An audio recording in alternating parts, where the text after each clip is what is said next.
Hello, Loyola. I'm filming this video on the off chance that you are tired of reading all of my many emails. I just want to reach out to you and tell you a happy Thanksgiving and to talk a little bit about what we've been through. I know that looking back at history at moments like World War II or Selma, we all sort of wonder who we would have been in those moments. And we kind of had the idea that they were big moral choices that came labeled as big moral choices, you know, the path that said heroes go this way. But the reality has struck us all as something very different, that actually it comes in a million tiny, small choices that keep coming at us day after day after day, where we have to decide whether to drown in the anxiety and annoyance of it all or whether to step up to the plate in a different way.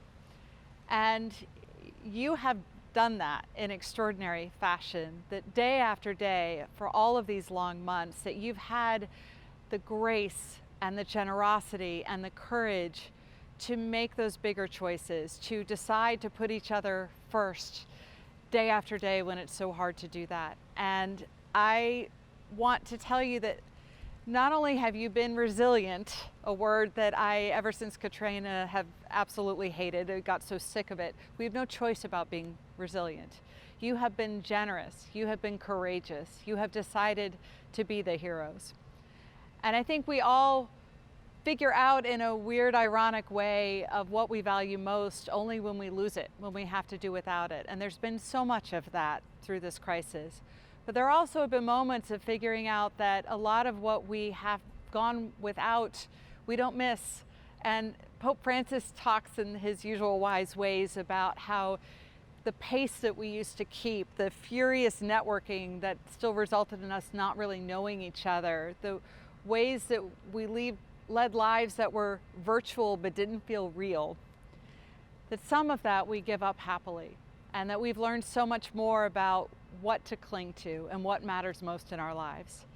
So this is a very special Thanksgiving, and I know that many of you will have to celebrate it without the usual gathering of family and friends because it's not safe. I know that some of you will be eating outside, shivering in the cold to be safe.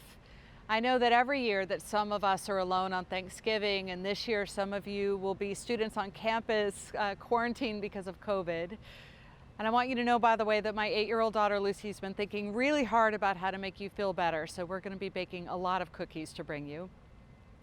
But I hope that this Thanksgiving that we can find the gratitude almost because of the scarcity, and that we remember once again to not take anything for granted, as the world reminds us this fall, even electricity after a hurricane, that we remember what matters most to us, and what matters most to us at Loyola is each other. So happy Thanksgiving, Loyola.